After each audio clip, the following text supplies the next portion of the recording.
halo selamat malam, Imelda. Iya, selamat malam, Mas. Malam, dengan siapa Mbak? Ica. Mbak Ica, oke. Ya Mbak Ica, gimana ceritanya? Langsung aja bisa cerita dari sekarang, silakan Mbak Ica. Iya, jadi gini Mas ceritanya. Itu tepatnya kalau tidak salah tahun 2014-an. Saya kan di kos, awalan kan bulan Oktoberan. Awalan di sana itu kan saya kan ngajak teman kerja saya buat pulang ke kos itu kalau istirahat gitu. Halo? Ya, alasannya ngajak teman apa nih? Karena pengen ditemenin atau atau karena takut? Itu waktu istirahat, Mas. Waktu istirahat ya? Iya, pulang istirahat itu jam 12 saya pulang buat istirahat tidur gitu kan 1 jam istirahatnya. Nah terus saya ngajak teman itu, saya kan biasa kan kunci kos saya kan saya titipkan di tempat kakak saya. Terus saya pas buka pintu di kos, itu teman saya itu lihat kelebatan gitu masuk di kamar mandi. Jadi kan kamar mandi saya kan ada di dalam kos. Nah terus teman saya lihat, tapi teman saya tuh nggak ngeh kalau waktu yang buka kunci itu tuh saya. Teman saya bilang, "Loh Cak, yang di kos itu siapa? Apa ada ponakanmu?" gitu. Nah terus kan saya juga langsung bilang, "Yang bener aja, ini kan yang bawa kunci saya, ini juga saya yang buka loh," gitu. Saya kan bilang gitu. Terus teman saya ya agak sebenarnya gitu, takut-takut gitu. Tapi saya nanggepinnya biasa aja lah, mungkin ya saya biasa aja nanggepinnya. Terus selang beberapa bulan kemudian kan sore gitu menjelang maghrib, teman saya ajak ke kos lagi. Di situ sama kejadiannya Mas. Saya buka kos, teman saya lihat lagi kelebatan gitu masuk di kamar mandi. Tadi ponakan usia berapa ya Mbak? Kelas SMA. Kelas 2 SMA. Kelas 2 SMA ya? Ponakan saya memang sering sih gitu. Mampir ya? Enggak mampir, kadang kan memang saya suruh nemenin gitu.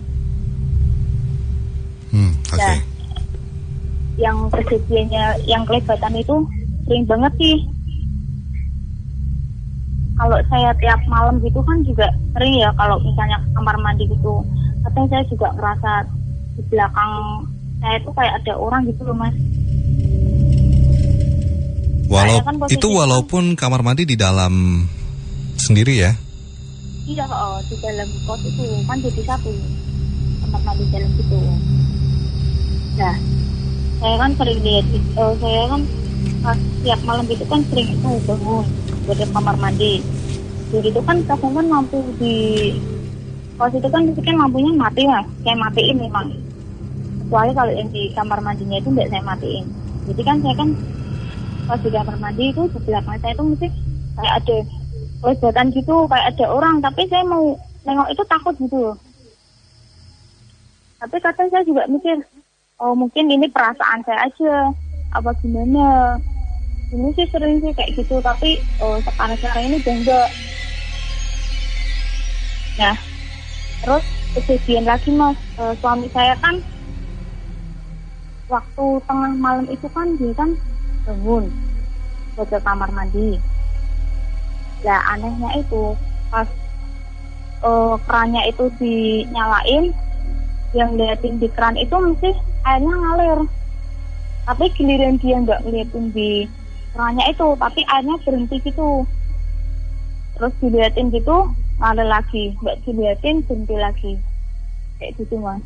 Tapi posisi keran off atau on? Terbuka atau enggak? Kebuka ya? Iya. Waktu itu suami sempat mastiin nggak buat nutup gitu kerannya? Enggak ya? Nggak punya inisiatif? Cuma diliatin tok, iya, kalau cuma diliatin gitu mesti nyala, tapi nggak diliatin itu nggak ngalir airnya. Seringnya kayak gitu kalau yang di kamar mandi. Oke, lanjut. Udah gitu ada kejadian lagi Mas. Jadi kan sebelum kejadiannya itu dulu kan tahun 2015 menjelang itu loh Mas, Lebaran.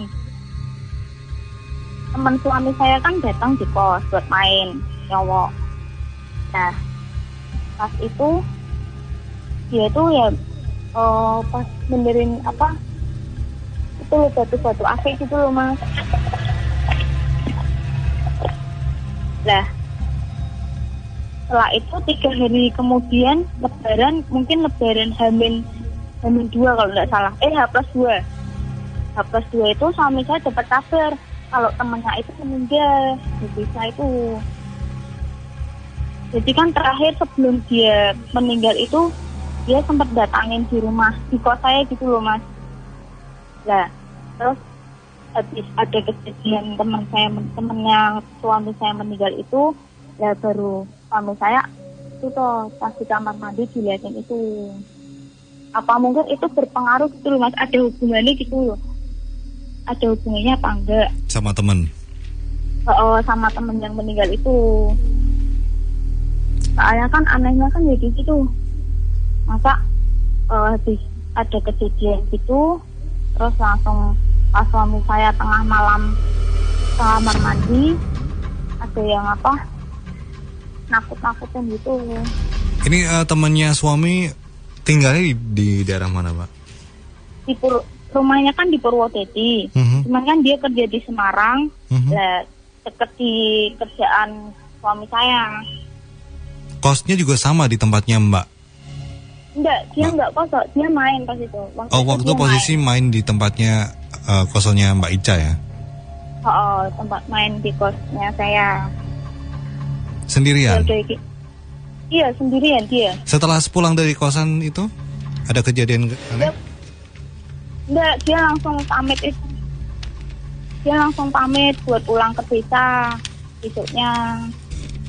Cuman dia pamit aja, ini besok saya mau ke desa gini. Nah, terus H+2 itu tuh suami saya dapat kabar kalau itu orangnya udah meninggal gitu. Orangnya meninggal itu kabarnya sudah lama atau?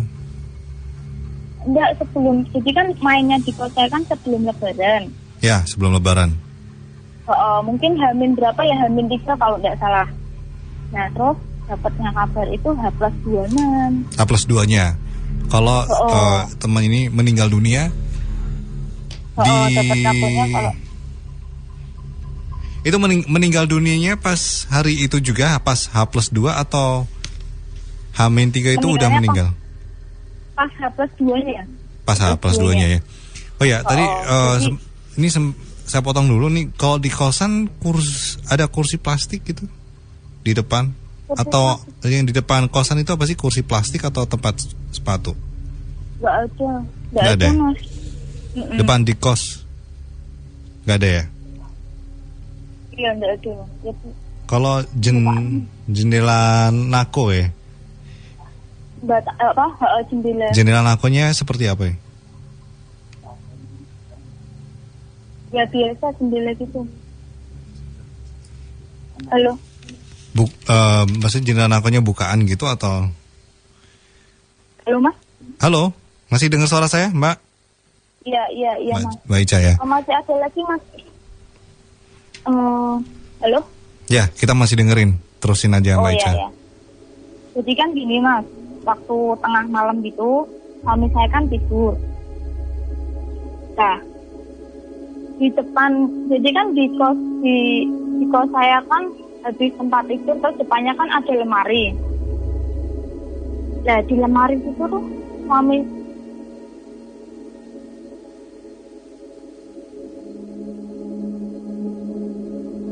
Halo?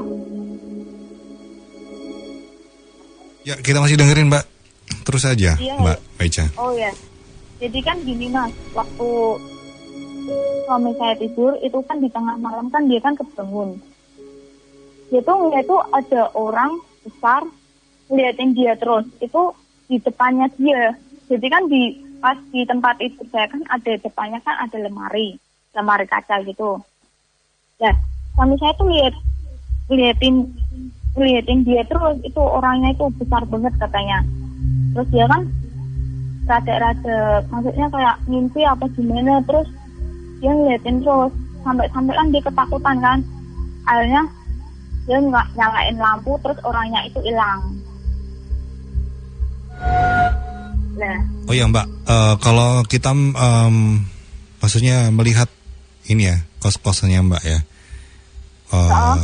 kamar kosnya Mbak ya, waktu kita mau masuk kamar kosnya Mbak itu jendela biasa tutupan kaca gitu atau jendelanya bisa bukaan? Jendelanya bisa bukaan, ada kacanya. Oh ada kayak jendela nako gitu ya? Gitu. Terus kalau di depan pintu persis di pintu berarti sebelah kiri ya? Iya. Kanannya agak tembok gitu ya. Di bawahnya persis itu apa itu? Di bawah nako jendela ya? Di bawahnya. Di bawah nakonya ya kan? Ada sampah. Tempat sampah.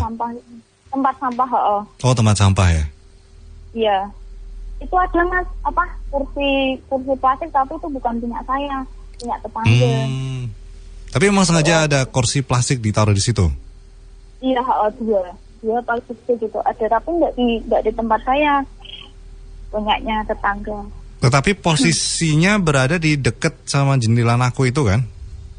Iya, benar mas. Oke, lanjut lagi Mbak. Soal tadi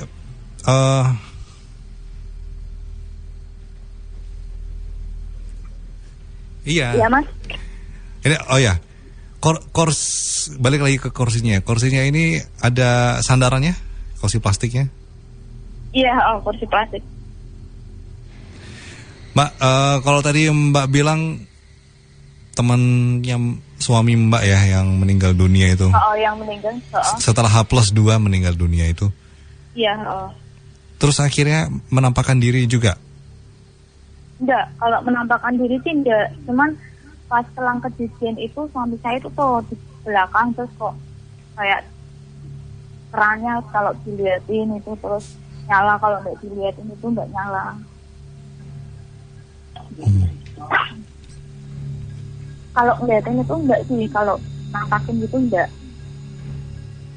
Kalau yang nampakin yang itu tuh mas orang besar, terus ngeliatin suami saya terus. Itu letaknya di mana? Ini kosnya Mbak ini lantai 1 atau lantai 2? Cuman satu toh, enggak ada lantai. Jadi lantainya satu lantai dasar gitu ya. Ini bentuknya gimana lah? Letter L atau memanjang kos-kosannya? Jadi kan kanan kiri gitu loh. Yang kanan 6, yang kiri 6. Saya kan ada yang di sebelah kiri, tapi yang nomor 2 dari pojok. Terus yang di tengah-tengah dibuat apa Mbak? Yang apa? Yang kan kanan dan kiri ya. Ujung kanan dan kiri yang ketemu itu apa itu Mbak? Jalan. Itu koridor. Jadi kayak jalan gitu loh mas, yang buat tempat parkiran. Jadi kan kanan kiri tengahnya itu buat parkiran yang enak-enak kos itu. Tengah-tengahnya buat parkiran. Nah, ujung yang paling ujung Mbak, ini apa itu? Dapur atau apa? Iya, dapur. Oh, dapur ya. Yang pojok gitu tuh. Pojok punyanya saya itu tuh tetangga. Tapi kalau ada cerita yang berbau mistis ini ya, yang Mbak Ica rasain ya, kadang sering diceritain nggak ke teman tetangga kos gitu yang ada di sana? Ke kakak. Ceritanya sama kakak. Ke kakak biasanya ya? Iya. Oke, kakak juga ngalamin hal yang serupa nggak? Depannya kos itu? Enggak, kalau kakak sih enggak. Cuman yang sering ya itu kalau saya ponakan sama suami saya yang sering. Satu deret gitu berapa kamar kos Mbak?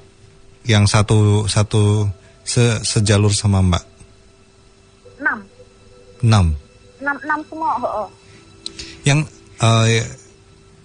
ada nggak yang ikut bercerita nggak, nimbrung gitu kalau pas Mbak Enggak sih, soalnya orang sini itu mas diam-diam semua. Diam-diam semua. Jadi kan saya kan seringnya cerita kan sama kakak saya. Dia itu kok saya bilang katanya sebelum saya tinggal di situ ada kan rumah tangga gitu, di situ bapak ibu sama anak. Lah bapaknya itu kalau malam tuh sering sakit-sakitan. Dan ya udah pindah kos, bapaknya sekarang udah sembuh. Pindah kos mana, Mbak? Nggak tahu, kurang tahu. Terus kan ibunya yang dulu tinggal di situ kan sempat main di tempat kos yang kakak bilang itu tuh cerita-cerita kalau pas dipindahin itu di kos ini kan dia kan udah pindah. Terus bilang kalau bapaknya itu sekarang udah sembuh dari sakit-sakitnya itu gitu. Jadi anehnya itu kalau sakit itu cuma malam tok mas. Kalau siang gitu malah nggak sakit, bilangnya kayak gitu.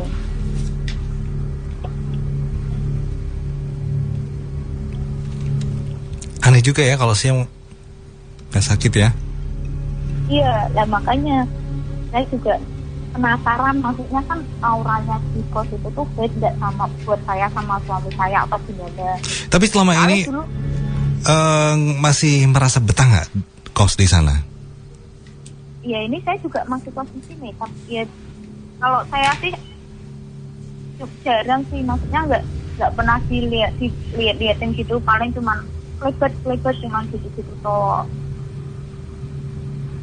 Yang sering siapa? Ya dulu tuh mas kan saya pernah bulannya sih lupa ya.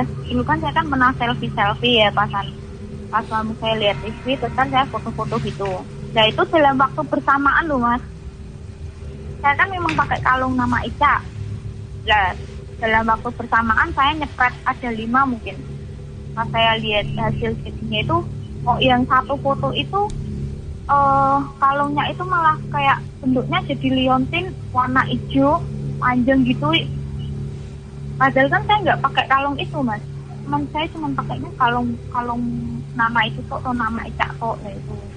Kalau misalnya itu saya mikir sih kalau misalnya itu efek cahaya, seharusnya kan 5 cepretan itu kan hasilnya nampak semua sama gitu loh. Tapi enggak, itu cuma satu tok yang nampak. Masih ada fotonya? Oh, udah enggak, itu udah saya hapus lah. Saya takut kok dengan saya hapus, nanti takutnya kalau ada apa-apa gitu, makanya saya langsung hapus.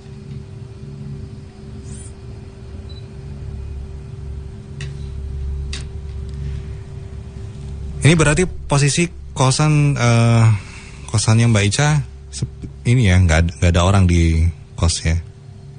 Ada suami saya. Oh suami ada di. Sendiri. Berani? Iya tadinya sih takut, tapi ya berani nggak tahu. Berani nggak berani ya? Sampai di sini Mas Bu mungkin ada yang mau ditanyain, silakan Mas. Ya ini non saya buat Mbak Ica. Mbak Ica ya. Iya Pak. Mbak Ica ini nun sewu, nggak tahu kenapa ini kok saya menggambarkan adanya satu perempuan dengan rambut sebau panjang lagi sedikit ya. Iya. Kalau saya di bayangan saya itu nun sewu semacam kayak anak SMA, memang dengan rok panjang, ya. Terus kemudian tas cangklong, dicangklongkan begitu. Terus kemudian di sini maka dari itu saya tanya apakah itu kursi plastik atau rak sepatu. Ternyata jenengan tadi bilang tempat sampah di sebelah kiri ya Mbak ya? Iya, tempat sampah. Ya, tempat sampah. Terus kemudian kursi 2 di depan atau di bawah jendela gitu Nji. Oke, saya berusaha untuk mengilustrasikan itu. Non Sewu, dekat dengan jalan besar nggak Mbak Non Sewu? Kos-kosannya panjenengan? Iya. Oke. Dekat. Pernah ada satu kejadian mungkin Non Sewu tidak jauh dari tempat kos-kosnya panjenengan mungkin Non Sewu? Nggak tahu. Panjenengan sudah lama kos di situ? Baru tahun 2014-an, bulan Oktober. Oh gitu ya, oke. Iya. Nggak tahu kenapa ini Nun Sewu ada seorang, jadinya kalau di bayangan saya itu ada seorang wanita ya. Bisa dikatakan karena di gambaran saya itu adalah berpakaian seragam SMA Nun Sewu dengan roknya itu agak panjang ya kalau di gambaran saya seperti itu. Kalau saya sebut tidak tahu kenapa sering mampir ya, kalau bukan bertempat tinggal tapi kalau saya sebut mampir nun sewu seperti itu. Dan itu datangnya kalau kita menghadap kos panjenengan ya, terus kita balik kanan itu arahnya menuju sebelah kiri Serong. Jadinya nun sewu kalau kita di depan kos gitu ya Mbak, kita mau menghadap keluar gitu ya. Itu kalau kita menengok sebelah kiri terus kita serongkan itu arah kemana Mbak nun sewu? Menuju ke apa? Pabrik kosong atau rumah kosong atau bagaimana, mungkin bisa diceritakan. Jika kita mau lahan kosong sih. Lahan kosong nih. Iya, Lahan kosong maksudnya tegalan gitu atau? Iya, kosong lahannya. Belum ada apa-apanya, baru kayak rumput-rumput gitu loh, Mas. Tegalan gitu atau oro-oro atau apa misalnya? Lorong. Bentuknya Oro-oro. Oro-oro, misalnya bukan lorong tapi lahan kosong gitu. Ada pohon apa Mbak nun sewu? Pohonnya banyak banget sih di situ. Oh gitu ya, banyak. Iya, ada pohon pisang, ada pohonnya banyak banget sih Mas. Jadi ini nun sewu nggak tahu kenapa ada seorang wanita ya. Ini kalau di gambaran saya ini saya hanya menggambarkan satu yang paling bisa dikatakan yang paling menonjol ya, yang di bayangan saya paling jelas ada seorang SMA nun sewu dengan rambutnya itu dikucir ya, rambutnya sebawa agak panjang lagi sedikit ya, seperti itu dengan tas dicangklongkan terus kemudian dengan rok panjang. Jadinya ini nggak tahu kenapa ini sering mampir sebentar terus kemudian pergi lagi, mampir sebentar pergi lagi. Nah seperti itu bisa dikatakan apakah memang itu makhluk astral itu memang tertarik dengan wilayah atau istilahnya tempat Anda tinggal atau kos itu, atau memang ada faktor lain untuk mampir ke sana seperti itu? Lah kalau yang itu yang liatin suami saya itu apa ya Mas? Kalau saya lebih tertariknya itu nun sewu. Nggak tahu kenapa tadi saya membayangkan ada satu tumpuan kayak tumpuan barang-barang ya, dan itu tempatnya lembab nun sewu. Jadinya terkesan kalau menurut saya sih ini semuanya ini ya semacam kayak bukan orang menetap di situ ya. Ya, jadinya orang itu mampir terus kemudian pergi lagi, mampir pergi lagi. Dan enggak tahu kenapa di bayangan saya juga ada kayak apa sih ya, tali ya, kayak tali, enggak tahu itu tali jamuran atau tali yang memang dibentangkan untuk menggantungkan apa ya. Terus kemudian tumpuan-tumpuan, terus kemudian tempatnya agak lembab di situ. Apakah itu memang gudang atau bagaimana lah itu nun sewu. Jadi memang di bayangan saya sering apa melintas ya, kalau saya sebut mampir sebentar terus kemudian pergi lagi seperti itu.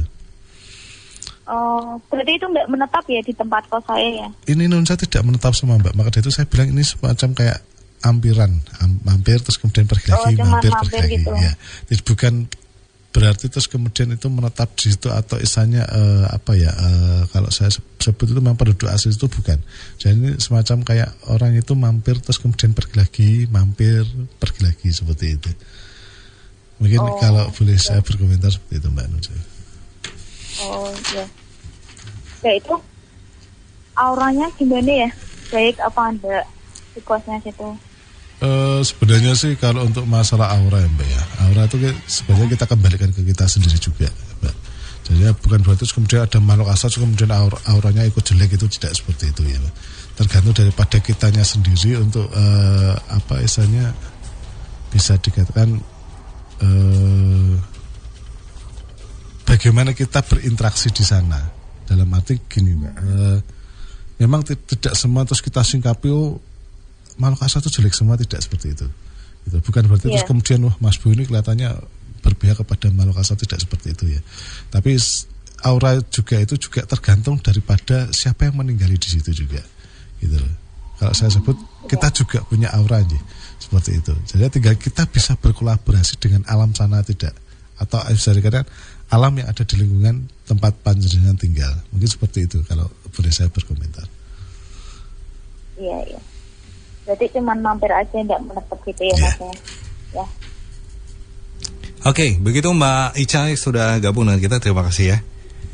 Oh ya, oke Mas. Oke, terima kasih. Selamat malam Mbak Ica. Iya Mas.